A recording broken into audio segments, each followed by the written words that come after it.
Well, good evening, Closet Outfit Planner community. I am so happy to be here on this Veterans Day. Thank you to all of those of you who have served or have had family members who have served. We are so grateful. Mhm. And I know that my guests tonight are grateful as well. We have with us two amazing women. And before I introduce them, I do want to check and make sure that we are live. So I'm just going to go to our Facebook page.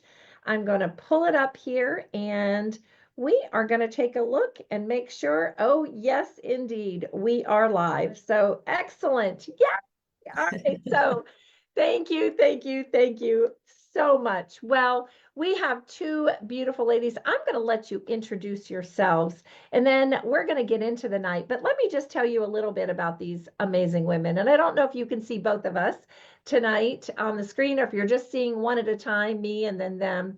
But Linda and Sue have, well, they hail from a very, a town very close to where I grew up in Ohio.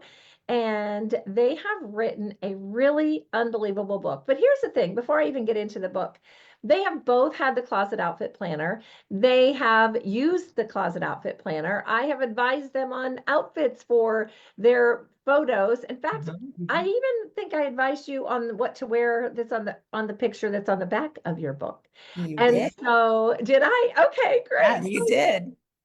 So excited. Well, this is an unusual thing. I don't think we've ever done this inside the Closet Outfit Planner before, where we went kind of outside the realm of style and fashion Mhm. because it's just kind of, what we do. We're in the style business. But this book truly I got it at first look. I don't know if I got it before it went to the publishing house. Yeah, you did. I read it in one sitting. I Mm. loved this book. I have given it as gifts.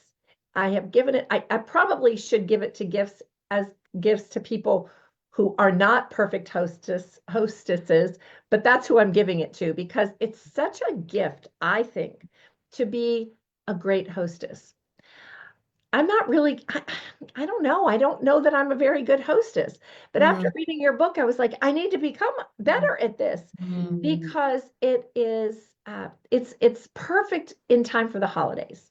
And that's why I wanted to have you on because so Mhm. many of us think that, with Christmas coming up and we think about family coming over, but I do want to interview you throughout this. But first of all, would you both go ahead and introduce yourselves and share with my community who you are, and then we're going to get into the interview. So take it away. Sure. Go So ahead. I am Sue Lindsay, and I love beautiful things. Anything from a beautiful bouquet. Right now in Ohio, I'm loving the beautiful, vibrant colors. And I also enjoy wonderful coffee and chocolate. But my most favorite thing to do is to invite people over to our house to sit around our table. I've been married to Doug now 29 years. It is a second marriage for us, and we have 5 children between us. We have 10 grandchildren, 3 local and 7 out of state. And we are enjoying this new season of empty nest. And I say new, it's fairly new to us. We enjoy hiking. He has an old convertible car. We often go for car rides and explore. But again, I think our favorite thing to do is to invite people into our home with the purpose of encouraging and spurring one another on. Hi, everybody. I'm Linda and Linda Maynard, and I am the wife of Dave. We've been married almost 36 years now, and we've known each other for more than 40. And we also have 2 children.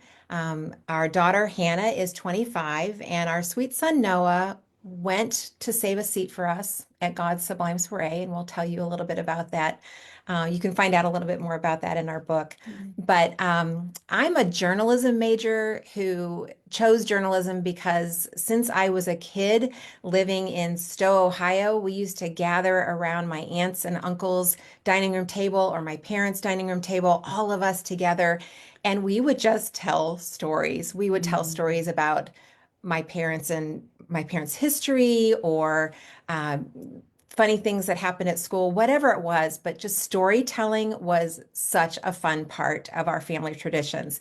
And I just decided I really loved to tell people's stories.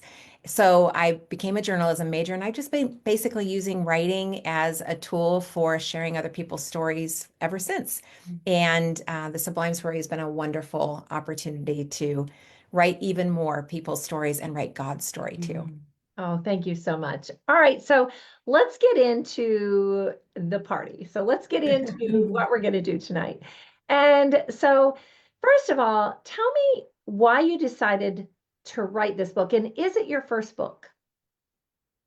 It is our first book, and the interesting story about that is that we didn't set out to write a book. We set out to start an encouragement ministry, and it all happened about 4 years ago. And if, I don't know if anybody really remembers what they were doing 4 years ago, but I would say the majority of us were sheltering at home and socially distancing and all of those things that came with that horrific COVID virus. But we found ourselves at probably around July or so, finally having an opportunity to be able to get together in person. And we were just talking about all the lessons that we had learned over this phenomenon that none of us had experienced before of this virus and being distanced. And we thought we were probably in one of two camps. Either there was the camp of people who love to host, love to invite people into their home, and they'd been denied that opportunity for a very long time and really wanted to step back into it, but actually weren't quite sure how to do that in this kind of new environment. Or you were the people who preferred the social distancing, wanted to keep your masks on, wanted to protect yourself and your families from this virus. So, how can we step back in knowing that God is an invitational God who loves to extend hospitality and wants us to too? How do we do that in this new environment? So we started out to do that. And somehow in the process, it just evolved into us writing all down in a book. Oh, I love it. So the subtitle is, well, first of all, the title is the Sublime Soiree. Yes. All Yes. right. So I want to know why you got that title, but I also want you to focus and talk to us about the subtitle because I love that. And I to me it has a double meaning. Double Yes. meaning. Yes. And the subtitle is Invitation to the Party of Your Life. Just Yes. so great. And so before you answer that question, if you are watching tonight, I want you to go ahead and first of all put in the chat where you're watching from, because I know that Linda and Sue would love to know that. But secondly, what I want you to put in the chat is, do you feel that you are a natural hostess? Is this something that you just love to do? It comes really easy for you, or not? Right. So, yes, you are. No, you're not. Wouldn't Right. you love to know that, Linda and Sue? Yes, for Yeah. sure. For Awesome. sure. Okay, so go ahead, talk to me about the title and subtitle. So the title is both accidental and providential. Accidental in that what we were really trying to do was come up with some pithy title for how to basically say wonderful gathering. And I love alliteration. I love it when you have a title that has the words have all the same sound at the beginning. And so as we were just kind of going through adjectives that described a wonderful gathering, we came up with Sublime Soiree. And so that was the accidental part. Then we started researching it. And as we researched the definitions of sublime and soiree, we thought, oh, okay, no, this actually was an inspired title. And I just want to read to you these definitions that we uncovered. Sublime is defined as expressing lofty ideas in an elevated manner, uplifted, high, borne aloft, lofty, exalted, eminent, distinguished. And we thought about sublime and we thought, wow, Mhm. that describes Mhm. God. Yeah. And then we thought about soiree. Well, soiree is described as an evening gathering, an intimate evening gathering. Well, then we thought about that and we thought, wait, in biblical times when Jesus was walking this earth, the weddings at that time would have looked like this. A groom would have asked a woman to marry him. If she said yes, he would go to his father's home to prepare a place for them. He would actually add a room on. And when it was all done, and she had no idea when that was going to happen, he and his attendants would come back to where she was with her attendants. And in an evening procession, they would parade back with their torches back to the father's house where the marriage would be consummated and this big, huge feast would ensue. Mhm. So you put together sublime, a wonderful definition of God, and soiree, his beautiful picture of marriage. And it started getting us thinking about the marriage supper of the Lamb, Jesus being the Lamb and the groom, the church being his bride, and how someday the Bible tells us we will all be gathered together at this glorious feast, celebrating our forever union. And so that's why the subtitle became God's invitation to the party of your life. Mhm. I love that. I love that. That's so beautiful. Did you want to add anything, Sue? I was just going to say, and we can enjoy foretastes of that Yes, party yes. now, today, in everything that we experience. Mhm. I love it. Let me tell you what some of the comments are about whether or not they're hostesses in our. Mm. Okay. Gayla from the Woodlands, Texas, is a natural hostess. I believe that about you, Gayla. I could just see you Mhm. are. Carolyn didn't say Carrie loves having people over. Carrie is someone who I always said if I'm on my deathbed, I would just like her praying over me and talking to me because she has the sweetest voice and she just calming. Peg from Austin, no, not a natural hostess. Deb Rogers, I love people, but I don't feel like a natural hostess. But Deb, with your personality and your humor and the way you make people feel, you I would come to your house anytime. So just Mhm. want you to know that. Lorraine in Arizona love to host. Yes, and we've had dinner, Lorraine, on several occasions, and you host even when we're at the table. You're so great. Loretta from Colville, Washington, she says no. Colleen from Wisconsin, no. Colleen, I would think that you would have been, but okay. Carolyn from Georgia. She loves to host, and she has such a warm, just a warm personality. And Carolyn's going to be celebrating the 30th anniversary of her husband on Wednesday. And so she's also on our prayer team. So Carolyn, Mhm. praying for you. We're thinking about you this week and we love you. Lisa from Pella, Iowa, she says she's an improving hostess and would love to learn more. And Nice. then Janet Schilling said she has always loved hostessing others. She owned a bed and breakfast for Oh, 10 wow. or 15 years. And so we know she's probably very good at hostessing. And Carrie said she likes to entertain small groups and she's out of California. So we have others that didn't answer, but I loved hearing that answer. Yes, for I think that's sure. so great.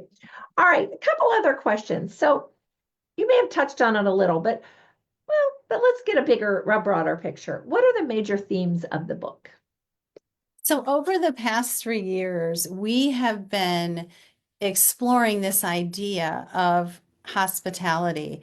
And as we looked at God, who is our host, it was apparent to us that it's an attribute, almost like God is our shepherd, Yes. as our provider, that He is a host that is always drawing us into fellowship with Him. And we also were exploring these ideas of what makes a party amazing. Mm. And we uncovered that there are actually 9 key elements that we talk about in the book. And it starts out with lighting, music, thoughtful details, food, fellowship, a divine dessert, a memento that matters, the element of surprise, and a thoughtfully communicated dress code. And we realized this information was so helpful and useful, but it also really directed us to God, again, showing us that He is a great host. And He's been employing these elements since the beginning of time. We see it in the garden when He called to Adam and Eve and fellowshipped with them in the cool of day. And He is not only welcoming us, but He does this so that we can see that we are loved, known, and welcome at His banquet table. Spiritually speaking, we are seated now if we accept His invitation, but someday we will sit with Him face to face. I love that. So we're going to get on the dress code here in a minute because that caught my attention. Yes. You know. But by the end of the book, what do you hope readers will take away? Well, I think first of all that they have a heavenly Father that loves them, and that we can live a life seated. If we have accepted His invitation, it transforms us, and we want to feast with Him. We want to get to know Him more by prayer and reading the Word, but also we want to pass those invitations on to others. And I think about when we want to get to know our husband, I think about Doug, and I want to spend time with him. It's sitting with Him and talking with Him. But I love how the Word of God is alive and active, sharper than any double-edged sword. And so every time we meet with Him, He has a message that's new for us. And every time we gather in fellowship with other people, we learn more about our Father. Yeah, that's true. So I don't know if you've ever been asked this question before, so I'm going to throw it at you. Okay. Do you, a brand new Christian, what would she, what kind of lessons would she get from the book? And maybe they would be the same, but could a brand new Christian get, and it sounds like she can, but what kind of lessons could she get from the book that she might not get somewhere else? Well, I know this is interesting. I'm so glad you asked this, Shari, and I'm glad you asked about a young Christian or a new Christian. But I'm going to tell you a lesson that I learned that actually it could be something that would be wonderful for a brand new Christian to know. It's taken me a while, and I was actually even shocked that I needed to know it in my heart, that there were some concepts I knew in my head, but they needed to travel that 18 inches to my heart. And namely, it is that I knew that I was invited to God's table. I even knew that I had a seat at His table. I knew that it was there and secure. But it's almost it is upside down thinking, right? To think that somebody has purchased that seat for us at the table, that they've paid for it, they've taken care of every detail. We don't need to do anything to get that seat, and we don't need to do anything to keep that seat. Once that seat has been given to us, it is secure. And the way that we get that seat is by opening the invitation, letting Jesus's payment on the cross for every bit of sin that we could ever commit be accepted by us as it's simply a gift of grace.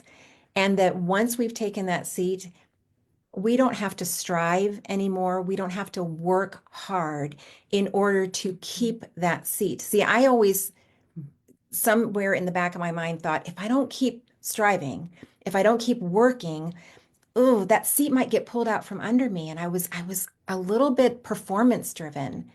And it's just so upside down that Jesus says, no, I've performed it all. I'm the way, I'm the truth, I'm the life. I've done what is necessary. Just accept my invitation. And I'll then do the transforming. Just keep meeting with me. Just keep learning about me. I'll transform your life. I will make things new, not just once, but throughout the remainder of your earthly journey and even on into eternity. And I think for a new believer, Sherry, they're going to see, or someone who doesn't know from the very beginning, this picture of how God is inviting us in every single element. Yeah. And it ties into life. And I think it will definitely make you inquire if you're not sure to take Mm, it a little bit further. mm, And I know for me, you were saying about being seated, but I know for me, I've always known about heaven, but did I really know that it's going to be an amazing celebration until we really dug right, in a little bit further? I think of that statement we've all heard at YOLO, you only live once, but right. it's forever. Hmm. So, friends, where are we going to live? Have Yeah. we opened and said yes to the invitation? And I think I was convicted because if I really believe this, I would tell everyone about it. Mm, I would yeah. be more intentional in those conversations. And I will say the last thing we want someone to feel is this weight of one more thing. Right. I think it's doing life in the everyday and shining the light, Hmm. um, forging fellowship, being intentional to share those messages with people who have not heard. I love that. And the thing is too, is somebody can be a hostess and it doesn't have to be a whole group, a big group. Right. It Right. could be a Right. one-on-one. It Yes. could be, meeting with somebody over coffee. And, Yes. and do you, how would one, again, these questions are just coming to me like, so how would one go about being a hostess in the terms that you use in a Mm. coffee shop? Hmm. Let's say they didn't bring them over to their house, but they were going to meet at a coffee shop. How can that translate? It's funny because coffee shop is something we both have had experiences in a Mhm. coffee shop. I remember one time actually Sue and I were on a Christmas shopping trip and we walked into a coffee shop and there was a woman there and I'm not even sure, I'm a little fuzzy on the details of how we started up a conversation. I think we were just waiting In behind line, I each other think. in Mhm. line and we just struck up a conversation and she was going through a tough time. Mhm. And it was funny, I had just written a poem about a gift that I wanted to give away, and the gift was Jesus. I just wanted to Mhm. give that at Christmas. I wanted to be able to tell people the story. So I'd written out this poem, and I gave her that poem. I gave her the invitation in the form of a poem. And again, we don't necessarily know if somebody's going to say Mhm. yes Mhm. to our invitation, to God's invitation, but that doesn't keep us from extending it. Mhm. And so we can just extend it. Mhm. Another key thing that I've learned at any kind of invitation is our aim is to let other people be heard Mhm. and That's it. seen and Mhm. welcomed. That we're not tellers, we're learners. We just Mhm. learned We that just, phrase yes. actually from a sweet friend we interviewed last week. But it's so true that as we are more curious, as we're believing the best in other people, as we are asking questions and Mhm. truly trying to learn about them, they're going to feel so welcomed. Mhm. And I would just add to that, be curious. Yeah. Our friend Heather Holleman, who actually wrote the foreword of our book, she has written a book that we highly recommend called The Six Mm. Conversations. But they're great questions to go deeper and have Mhm. further dialogue. And I think that's one of our problems. Sometimes we don't know how to listen or to ask good questions. Right. And so a coffee shop can definitely be a spot of connection. Yeah. And we encourage that because not everybody wants to invite, has the means, they want to have people in their home. We want to say, you do you, Yeah. right? Yeah. That God only made one you, and Mm. it's perfect and intentional in the way that He created you. It was what He had in mind from the beginning of time. Right. So we don't want to, again, add one more thing That's or right. compare. We want to Right. be in the place that God has us. Right.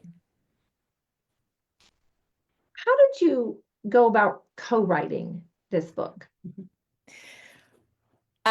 So we really had a plan initially. We thought that we were going to kind of break it up, and I would focus a little bit more on the theology, and Sue would focus a little bit more on the practicality. And the reason I am no theologian, But I will say that my friend Sue has an amazing gift of hospitality. I like to invite people. I don't have the gift of hospitality. And so I didn't feel that I was equipped at all to write about that. But I like writing about God. I love telling God's stories. So we thought originally we would divide it up that way. But then as we started exploring these elements, we both got excited. Sue got excited about the theology. I got excited about some of the invitation side of things. And so we ended up just dividing up each chapter. We just kind of took the topic and we each explored it and we each wrote our thoughts down. And then we came back together and we just meshed everything together into these chapters. So it ended up becoming a very organic, but also a very spirit-led process because we were praying through the entire process. And I think it ended up being miraculous sometimes. Some of the things that we would uncover that themes that we would notice over and over and over again. So we felt like it was also a wonderful teaching time that God was teaching us as we were trying to compile the chapters of the book. So your book's been out for what, about how long's it been out? June Months, 10th. June 10th. June When 10th. would I have gotten my copy to read? Because it feels like a long time ago. I think you It received is. yours in January, if I'm Okay, not mistaken, maybe even a little earlier. So it may be that my memory, I do have to get glasses now, so it might be okay. I went to the eye doctor this afternoon, ladies, and I'm getting my first pair of glasses. So maybe my memory's going with that. But are there devotionals in it? Like at the end of each chapter, are there reflection questions? I don't There are. remember. There are a couple questions at the end of each chapter, and at the end of the book, we share some of the tools that we use, called the 7 R's and the 7 H's, and it's a way that we spend time with God. So that's definitely a great tool. Okay. I thought they were, but I couldn't remember how it was laid out, like what that was. All right, so we're heading into the holidays, and this is the gathering season. This is party season. What tips, and you can each share your tips, one can take it. What tips would you, let's do it two ways. What Okay. tips would you give someone for hosting Uh-huh. a party? And then what tips would you give someone for attending a party? Okay. Well, for hosting, we were talking about that. I think this idea of being very prayerful is important. I think so many of us at Christmas, Thanksgiving, we look at the calendar and like, oh, we'll fill in the spot. And before we know it, we might have several days in a row that are packed with activity. And we just really want to press into that and say, think about it beforehand. And again, this idea of you doing you. I think it's easy to compare and say, oh, I want to do this and this, but ask the Lord what He wants you to do. And I think then the idea is just people over perfection. Linda, you mentioned it. I've mentioned it. I'll mention it now, is that sometimes we can get so wrapped up in how things look that we miss some of those great opportunities to connect. I think every good party, we want to think about who we are inviting, who is on that guest list, and is it going to be family, close friends, neighbors, or specifically people that we want to reach out to. Once we've determined that, then we come up with this invitation, and anymore we can text it, we can do evites, we can do a formal invitation, but we want to be thinking about that invitation, the timing, what we will serve, what we want that evening to look like, what kind of icebreaker or activities will we have, what our budget is, and really plan in advance. I know we have in the past done different holiday activities in our home. And I know one thing I do every year is just host a Christmas open house. I invite everybody on our street, and it varies anywhere from 20 to maybe 30. But it's a great opportunity to meet neighbors, to connect. Everyone brings a dish. I'll have a few foundational things that I serve, but that is becoming kind of a tradition and things that people look forward to in the holidays. With a group of ladies from my old Bible study, we do a cookie swap. And it's great because in the middle of the holidays, we want to reconnect with people, but it's also a wonderful way to have a variety of cookies for Christmas with family and friends, and then even hosting our family. We have some traditions that we do every year. In terms of attending, I think we want to be looking at what can we do to come into an event. Again, if we're super busy, we have nothing. There's not reserves. I often take a little memento that matters, something that would be special, that we could talk about and share with our guests. And I think then being prepared to have curious conversations, not focused on myself, not being on my phone, being present as we attend these events. Would you add anything to that, Linda? You mentioned it a little bit, this idea of what will I encounter when I arrive at this event, and being excited about that. And I know some of us are extroverts, some of us are introverts.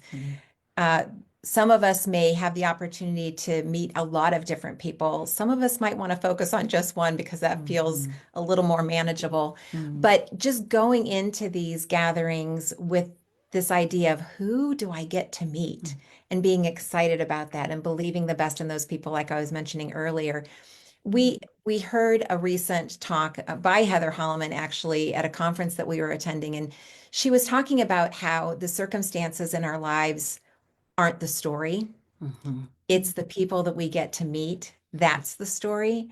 So walking into any type of gathering that we've been invited to with the idea of the invitation isn't necessarily the story, it's the conversation that I get to have, and the opportunity where I get to learn more about that person, or maybe let them know about myself a little bit, maybe even introduce them to God, our host. Oh, that's beautiful. So you mentioned, I'm taking all kinds of notes here too. I'm like, oh, I got to ask about that. I got that. But I want to go, you talked about stories, and you mentioned at the beginning that we might hear a little bit more about one of the stories that's in the book about your son. I don't know if you feel like sharing that tonight, but I know that the women would be, honored to hear it if you're willing to share. I was just sharing with somebody, I ran into an old friend last week, and the way the circumstances played out, I just kind of volunteered the information about our son in casual conversation. And I apologized to her later about it, because I said, I'm still pretty clumsy about this, about sharing. I don't know when to share. I don't know how much to share. But it's our story. And so we want to share that story. And it is a tough story. We lost our son to a fentanyl overdose. He had battled with addiction for a very long time. He had actually been making some amazing strides to really turn his life around. And he was working full time and had just a lot of pep in his step and joy that we hadn't seen for a really, really long time. And then he just hit a really rough time at work, and he went back to habits of self-medication that, we all can tend to do some self-medication. Unfortunately, he self-medicated, and it ended up being laced with fentanyl. So rough story, very, very rough story. Very, not, of course, not at all what we would want. The miraculous part of that story is that we had one of the most powerful, our son's name was Noah, and we would have conversations all the time about Jesus, all the time. Now, usually he was being my debater and debating with me and debating with me and debating with me, but he kept hearing the truth. He kept hearing it. And the night before he passed away, actually, we had one of the most profound conversations about Jesus. We had the profound conversation that I described earlier about Jesus going to prepare a place for us and coming again to take us to himself. And Thomas saying, we don't know where you're going. How can we know the way? And Jesus said, I'm the way, I'm the truth, I'm the life. I'm the one who's done everything for you so that you can be with me forever. And we got to have that conversation the night Mm. before he passed away. So in the context of the book, it ended up being an amazing memento that mattered, a thoughtful detail from God to let us have that amazing, both my husband and me have an amazing, amazing conversation with him the day before he passed away, but also God giving us the assurance of those lessons that you were sharing, those invitations that you were extending. He opened them. He opened them, and he's with me now. And he's not feeling any pain anymore. He's not suffering. He's not second guessing. He's with me. And so, yeah. And God's been just continuing to make himself very faithful, known as very faithful. We know he is, but it's the trials of life that help you see the reality of him being real and present, and that everything that he said in his word, he is, and he shows it so powerfully through trials. And so I wouldn't ever want to walk through it. It's not my choice, but what God has revealed to me and my family in the process of healing and grieving are gifts that I will be forever grateful for. Thank you for sharing that. Yeah. I know it probably touched a lot of people tonight, but you know, there are never any accidents. The Lord, you being on here tonight. So I just believe there's probably someone listening who needed to hear that. Oh, I pray so. Yeah. All right. So now that I'm crying and oh my goodness, I didn't know the whole story. I knew, bits and pieces, but Yeah. all right. So we love to talk about clothes here in the Closet. Yes. And we know that people just don't dress up anymore. I was in Ohio this past weekend, and I was the only one dressed up where we went. And it's funny because, you think about it and it's like, it's a pair of pants. You can put on a pair of pants. You can put on a pair of jeans. It takes the same amount of time to Yes. put on a pair of leather pants as it does a pair of sweatpants. Right. It takes the same amount of time to put on, a pretty top that it does, with a little ladylike detail that it does to put on a t-shirt. I mean, it's just that they have to be in your closet, right? Yes. I Right. believe that the way we dress is a form of worship Yes. to the Lord. I also believe the way you host is a form of worship. What you are sharing tonight is a form of worship to the Lord. And so when you are going to someone's house for dinner, or you're going to a party at church, or you're going somewhere, what is the dress code? How is that related? And what do you think about it? Do we just go in our regular clothes, or should we take a little effort? Well, we really looked into what God says about dress code, and we found his messages very refreshing because he not only tells us what to wear, but he tells us that he will dress us. And I want to read a verse because I think it's very powerful. It's Isaiah 61:10, and it's in the NLT version. It says, I'm overwhelmed with joy in the Lord, for he has dressed me with salvation and draped me in a robe of righteousness. I'm like a bridegroom dressed for his wedding, or a bride with her jewels. And both of us have benefited greatly from the Closet Outfit Oh, yes. Planner.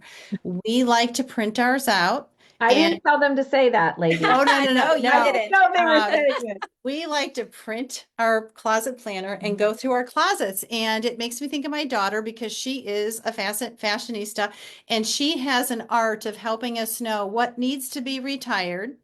And coupled with all of the information, the guide, the wisdom you provide, Shari, it's great because we've learned a lot, not just what goes well with what, but also we are trying to downsize, reduce Yes. inventory, and simplify our life so that we can be generous and so that we can not be weighed down by things.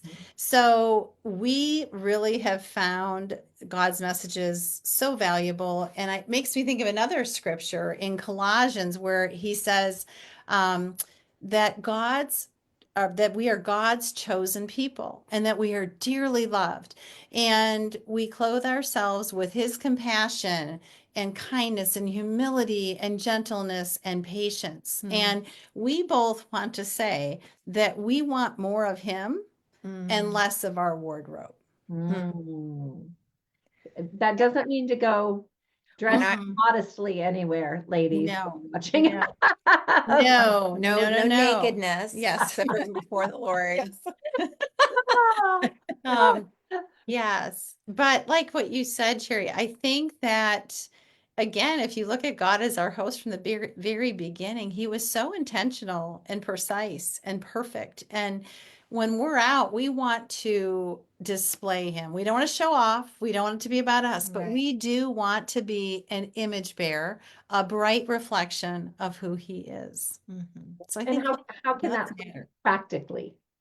Hmm? How can that look practically? How can that look? I think it's If how we, someone's invited to a party.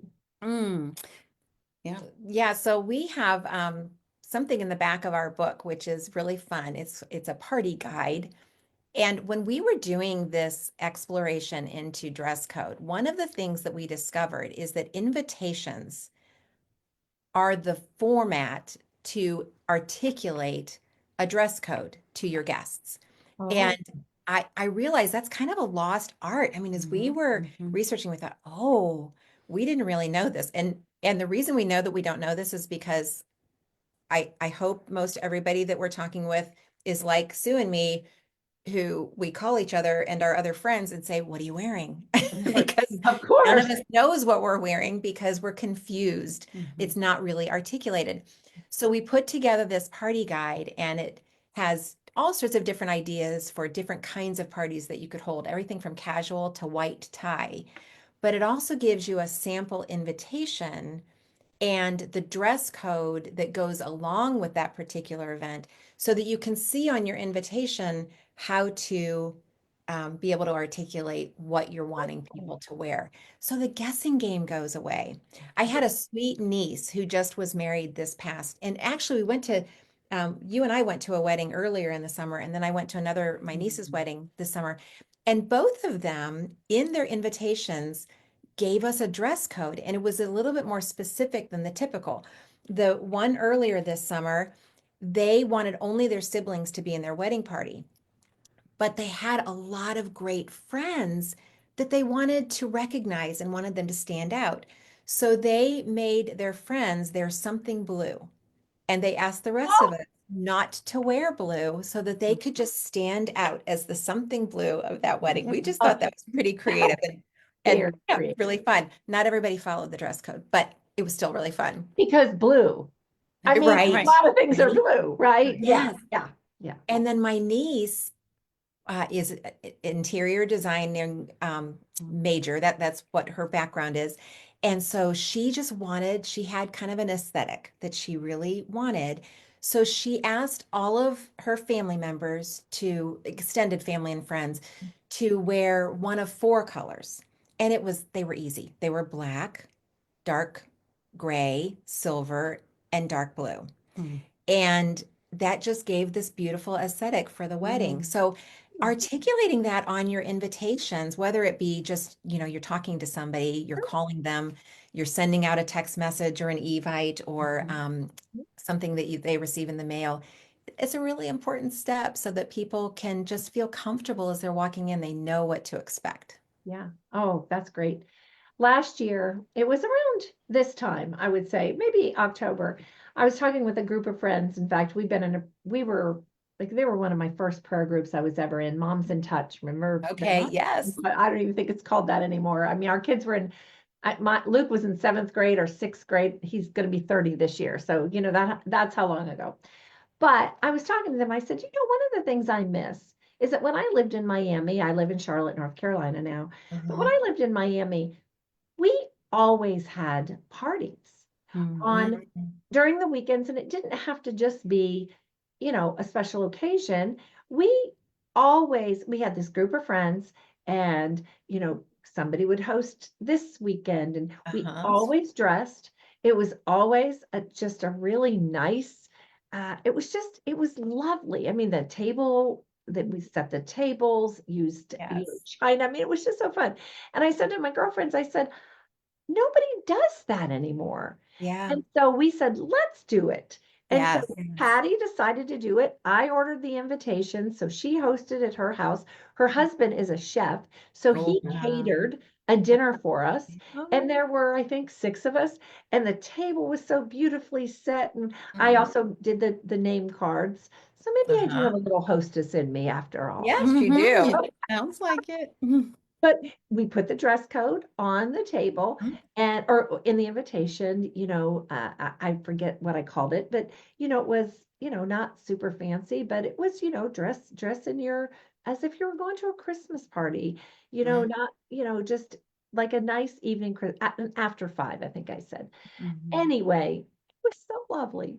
Mhm. And it was just, but we had to be intentional. Mhm. Yes. It would not have happened if we didn't put some effort in, Right. Mhm. right? And so I would Right. encourage all of you who are watching, what kind of gathering could you have this Christmas season that you is not typical, that Right. isn't something that you normally do, and invite some friends, and maybe Mhm. invite some people that don't normally get an invitation to Mhm. go Right. somewhere. Maybe Right. think of a Mhm. theme, Mhm. bring a stranger along, somebody that, someone that we don't know. Maybe that's your party favor. You've got to bring someone that nobody else knows. It was just so lovely. It was just so, Mhm. so great. Mhm. Okay, Yeah. so let me see if there's any other questions.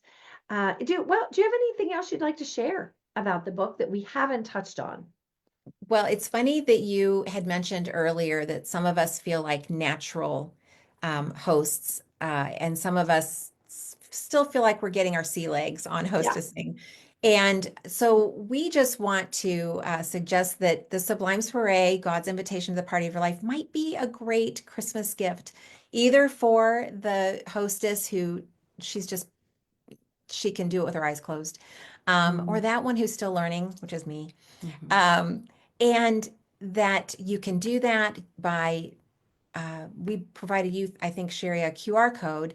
People could use that QR code, or you can just go to Amazon and look up the name of the book. It's on Amazon. It's also on Barnes and Noble's Mhm. website, and you can order that way as well. So we just wanted to offer that as a Mhm. potential Mhm. opportunity.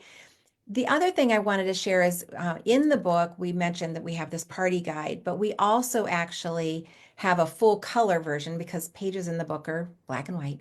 So to get a really full color version of the party guide, you can actually go to our website and there's a book tab. And under that book tab, it says party guide. And you can just Mhm. click on that and download it so that you have a copy for yourself or just review it right there on the website.